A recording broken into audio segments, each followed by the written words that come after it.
Hey, the Red Rocker, Sammy Hagar here. We are in Memphis, Tennessee, celebrating the 150th anniversary of the Peabody Hotel, one of the greatest hotels in America. And I have partied with so many animals, and I've been called a party animal. But you see this little thing right there? We're going to take partying to a whole new level. Check this out. Ladies and gentlemen, good afternoon and welcome to the Peabody. So the Ducks have been permanent residents here for the past 86 years. My name is John, I'm your Duck Master here today. On rare occasion, I get the opportunity to share the duty of Duck Master. Today is one of those days. I'd like everyone to help me welcome to the red carpet, embarking on a rock and roll road trip, a rock and roll Hall of Famer himself, Sammy Hagar.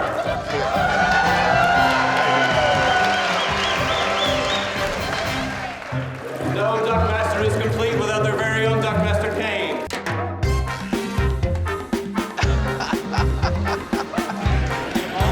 Wow.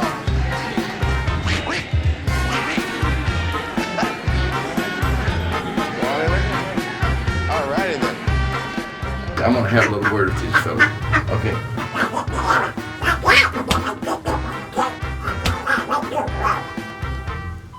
Hope it's a rock and roll road trip. Behave themselves. Let's go, boys. Let's go, girls.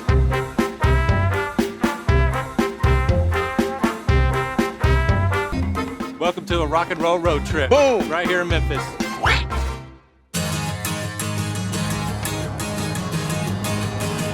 Oh, yeah, baby.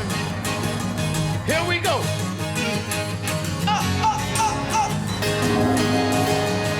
I've been all over the world, across the country, from coast to coast, and believe me, every town has its own rhythm and a story to tell. I'm Sammy Hagar. I'm going to take you on a rock and roll road trip. Woo! Let's go. Talking about a red blue style. It's Sammy Hagar's Rock and Roll Road Trip, presented by the Seminole Hard Rock Hotel and Casino in Hollywood, Florida. Red Blue Town.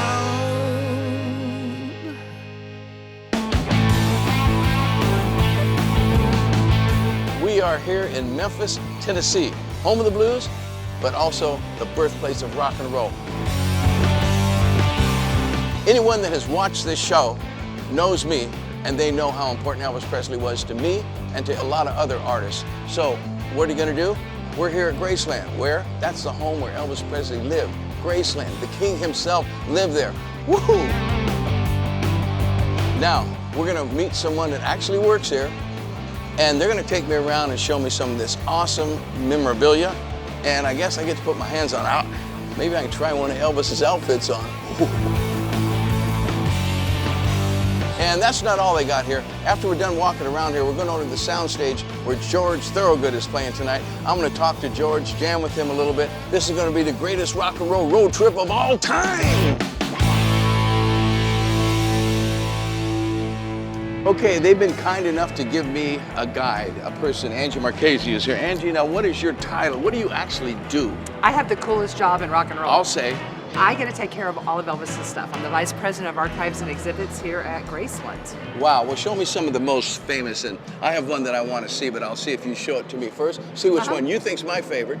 But for now, what is your favorite stuff?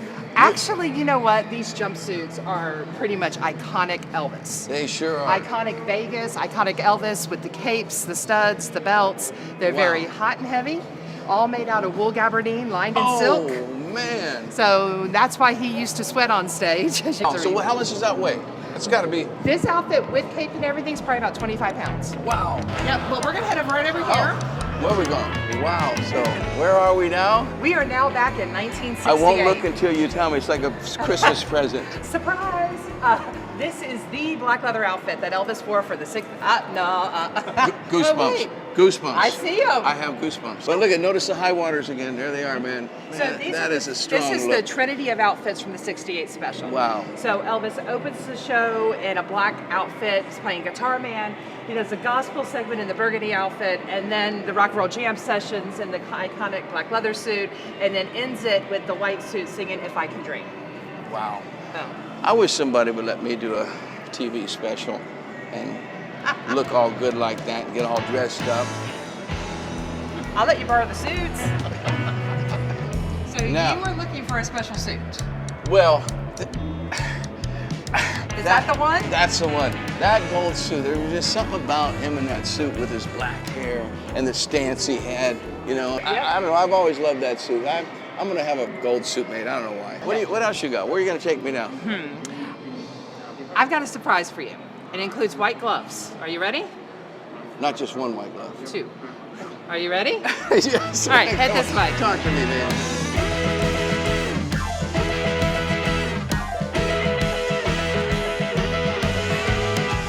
Oh my God. We've got Whoa. some of Elvis's personal belongings. Whoa. This is the one I know you've been wanting to wear. So this is Elvis's TCB ring. It contains 16 carats in diamonds with a solitaire of 11.5 carats. Of course, TCB stands for taking care of business. Certainly does. Elvis's motto. And there you go. See ya. Rock and roll road escape. I wonder which way Elvis wore. Elvis did it the other way. He wanted to look Yep, at it? Yep. That So the solitaire was. that narcissist, he's just like me. I knew it. I don't care what anybody thinks. I'll be saying, wow. Well, having a private look at this whole Elvis thing, who I've been a fan since I was 5 years old. Well, when he came out, however old I was a little boy. And really put me on a path of what I do today, and so many other people. And I just got to say that I feel so close to Elvis Presley. If in my rock and roll road trips, when I asked people if there was someone sitting here, who would it be? Well, for me, it would be Elvis Presley. And his mother's name was Gladys. My mother's name was Gladys. Pure coincidence. His middle name was Aaron. My first son, my first child's name is Aaron. And it just goes on and on and on. The way he was raised, very close to his mom. I don't know. I'm kind of humbled and touched. Let's go see George Thorogood.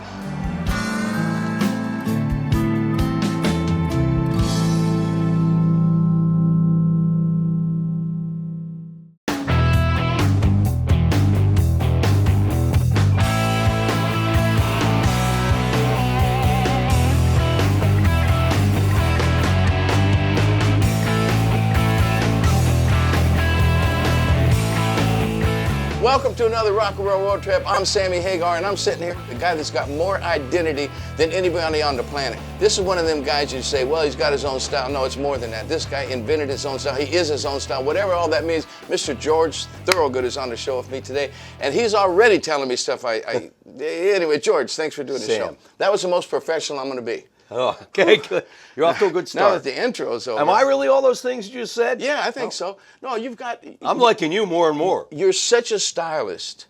Like, how do you become that? Did you never play other people's songs, or did you just like wake up in the morning and that's the way you sounded and played? Because you're more of a stylist than so many people. It wasn't out of design. When I first started playing the guitar.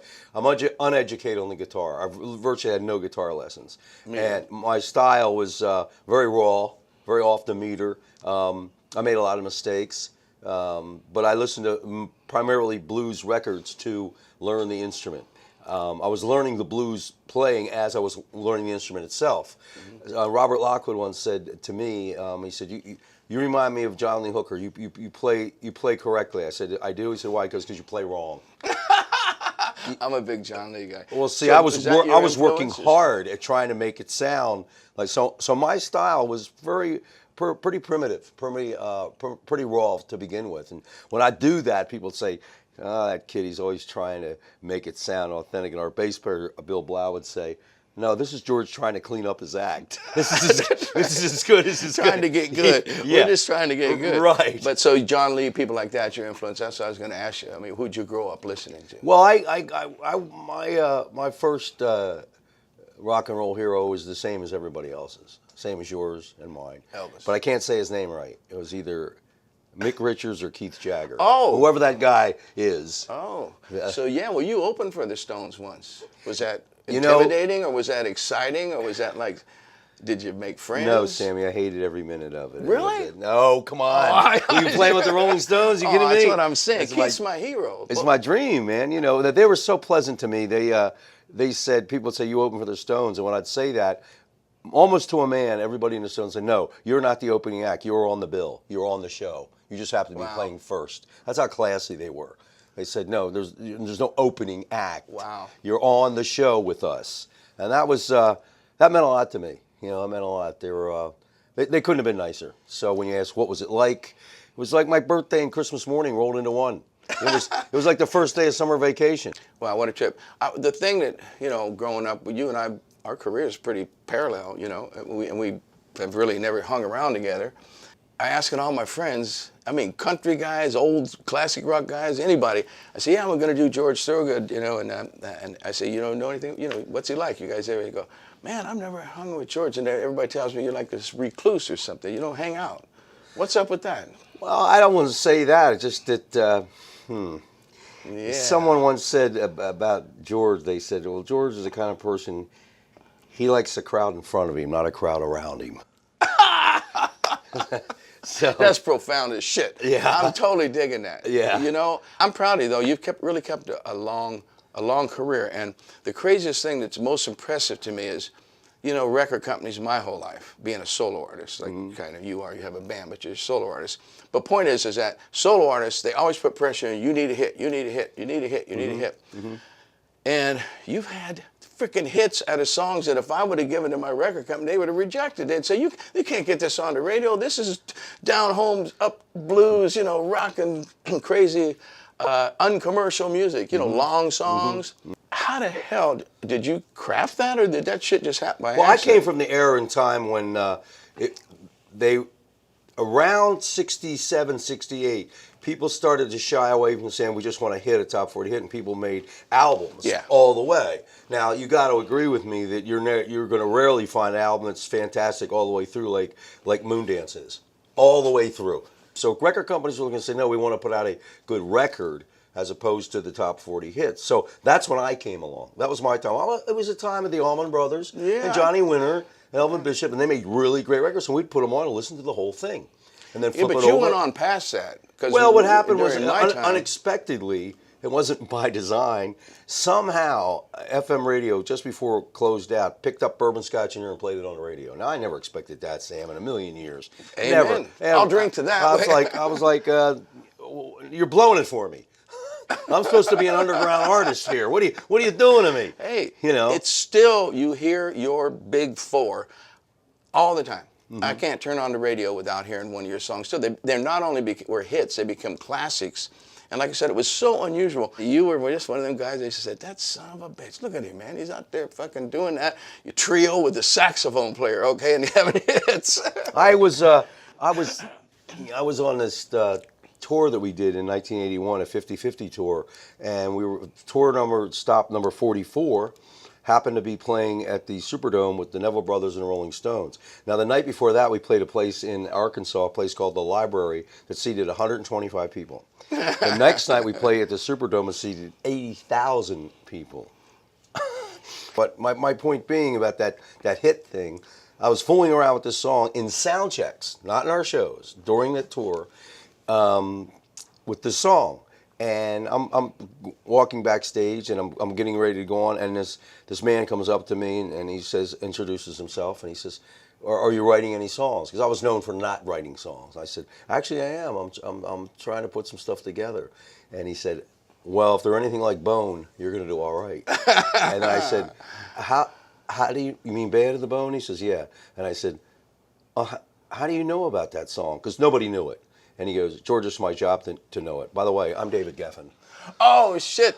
Here. Hi, David. I said, okay. David signed me to my first big record. Well, I'm saying, he's saying to me, wow, you're on the right track. Yeah, exactly. This guy was. I had just met him. He had instincts, and man. he just was there, and he was so relaxed about it. Said, you know, I really don't have much more to tell you. But it was that song and our performances with the Stones that got those labels interested. The tune helped. Yeah, they saw things that I didn't see, which they're supposed to. Yeah. That's what the record executives. Yeah, they're supposed to have even more vision than the artist.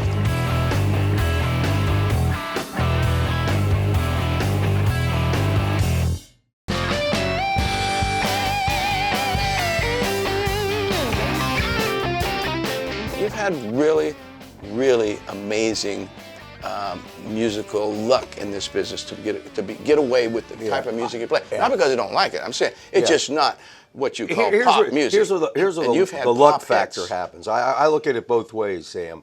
You can only rely on luck so much because bad luck's waiting for you. You gotta make your own good luck. Good luck. We're writing a song right now. Good luck. You gotta make happen. Yeah. You gotta make. Like they say, the pursuit of happiness. You Right gotta place go at after the right it. time. If you just sit back and wait for something lucky to happen to you, people who believe in good and only to be lucky are people who end up not being lucky. Because you can't rely on that. Yeah. Okay, so no, you can't. We sat down and said, no, this is a song somebody's going to like. And I started thinking, look, I'm never going to make anybody forget about Jeff Beck's guitar playing. I'm never going to make anybody forget about Beverly Sills singing. What do you have? What should you do? And I started thinking, do you know how big a hit King of the Road is? Oh. Do you know how big a hit Boy Named Sue is? Now, you don't have to be Roger Daltrey to sing those songs, but people remember a hit. They remember the tune more than. I said, do you want to be remembered for having about a half a dozen groovy songs, or do you want to be remembered as a guy who was pretty good at imitating Chuck Berry? See, I'm like, well, so I started going after songs and saying, Bourbon Scotch and Beer is a hit. It's going to be a hit no matter who does it, so I'm going to do it.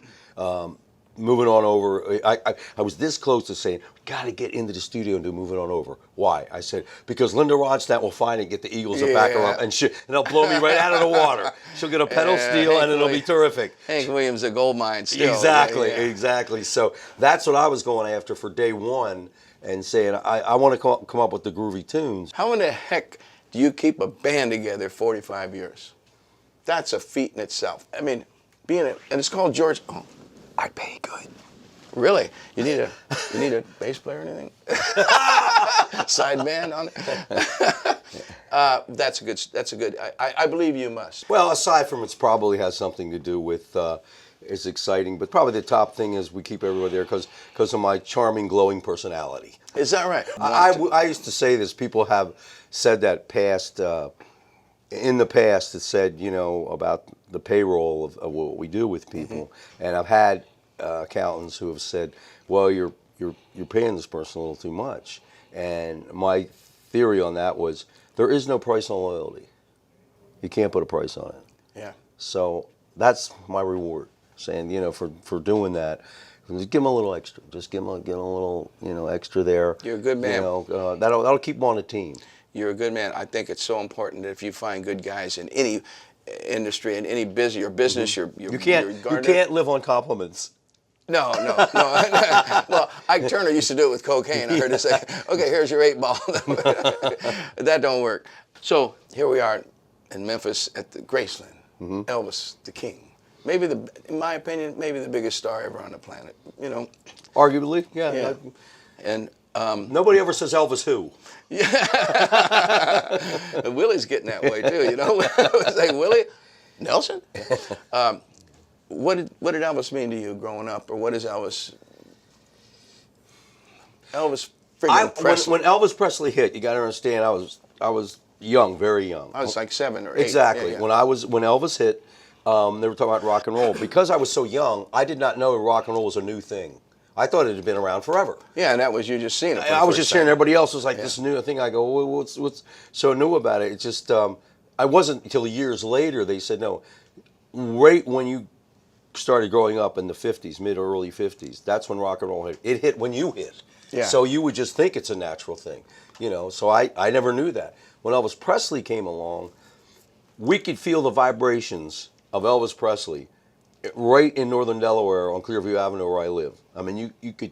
The guy was literally shaking the planet. He shook my house. He was powerful. Well, you understand. He was so powerful. You understand when Elvis Presley started, when people like him or Chuck Berry or the people who created rock and roll, remember, they were the first, so they had no idols to look at to say, I want to do what Mick Jagger does. Yeah. I want to do what Jimi Hendrix does. They were the first. So Elvis didn't have any. He was up there on a tightrope without a net. He had a hammer and a chisel, man. He was making. They were looking at him and said, well, who are your influences? How are your influence when you're only 19?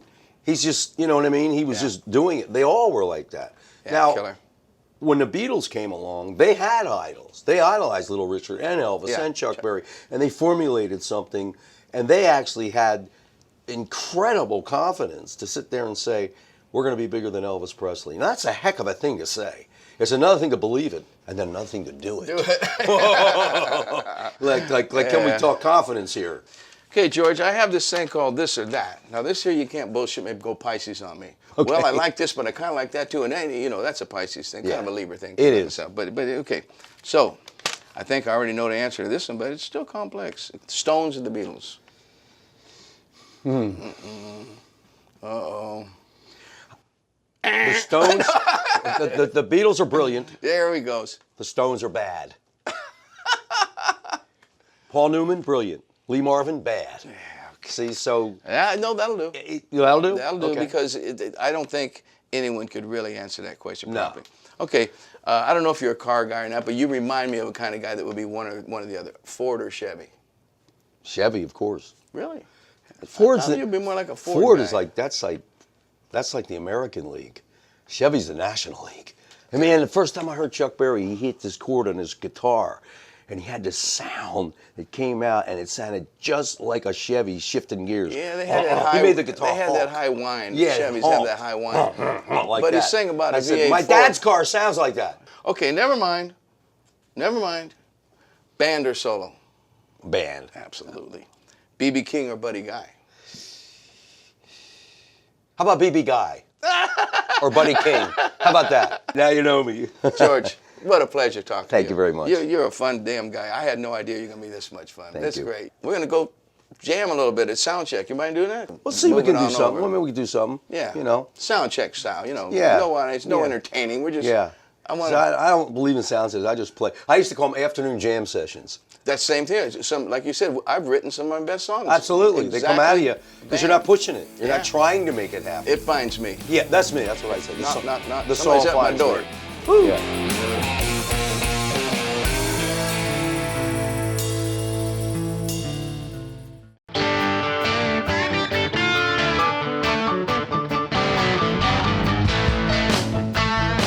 Woo! Welcome back, Rock and Roll Road Trip. I'm Sammy Hagar, just George Thorogood and the Destroyers, and we're going to destroy you. You lead it up. You kick off the ball. We'll kick it off. I'll kick it off for you. There you go. You come in when you want to, Boom. all right? I come in last night about 10:30. That baby of mine wouldn't let me in. Moving on over. Rock it on over. Rock it on over. Move over, little dog, 'cause a mean old dog moving in. Well, she changed the lock on my back door. Now my key don't fit no more. You gotta move it on over. Move it on over. Rock it on over. Rock it on over. Move over, dog. There's a mean old dog's moving in. Back to me, begging on her knees. Meanwhile, I'll be scratching knees. Moving on over.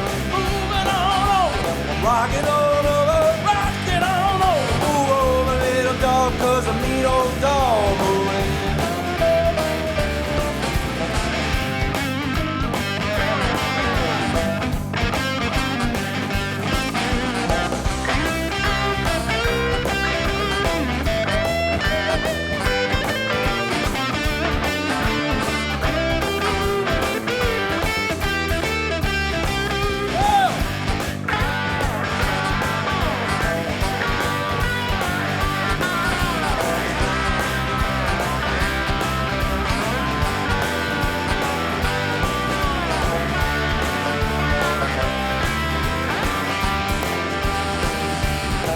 Well, change the lock on my back door.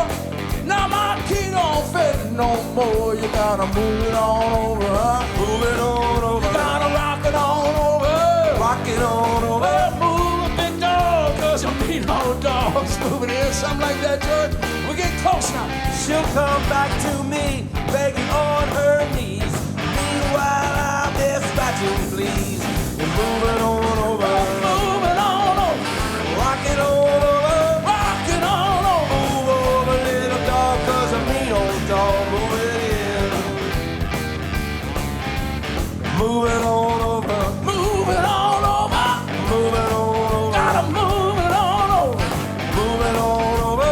Moving on over. Rock it on over. Gotta rock it on over. Move over, little dog, 'cause hot dogs moving in.